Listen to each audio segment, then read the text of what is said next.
ইসলামগঞ্জ থানার নলজোলা এলাকায় রাজনৈতিক সংঘর্ষে গুরুতর আহত বিজেপি কর্মী মফিজ মিয়ার পরিবারের লোকজন মুখ্যমন্ত্রীর কাছে সাহায্যের আবেদন জানিয়েছেন। 3 বছর আগে ধনপুরে সংঘর্ষে আহত হয়ে বর্তমানে শয্যাশায়ী মফিজ মিয়া। তার একটি হাত ও পা ভেঙে যায়, বাইক পুড়িয়ে দেওয়া হয়, মোবাইল ছিনতাই হয়। স্ত্রী মিঠু বেগম দিনমজুরির কাজ করে সংসার চালাচ্ছেন। 3-4 বছর আগে ঘটনা, আমার স্বামীর ধনপুর উপনির্বাচন যাইয়া এই মায়ের দৌড় করছে। এখন রাত্রে হলে ব্যথা, ঘুমাইতে পারে না, কিছু না।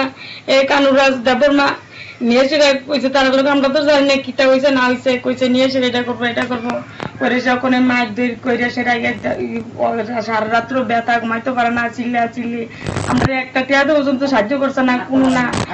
তারপর আর তো পারে না, এখান থেকে পর্যন্ত আইতে পারে না।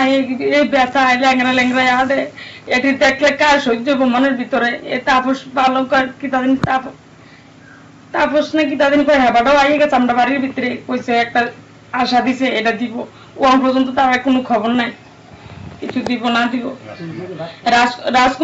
রাজকুমার কত আমরা গেলে মানে কতবার কাগজপত্র আমরা থেকে নিচে হিসাব ছাড়া। একটা আমার ছেলে একটা বাইক আনছে, বাইকটা পড়ছে 1 লাখ 1.5 লাখ টাকা দামের বাইক।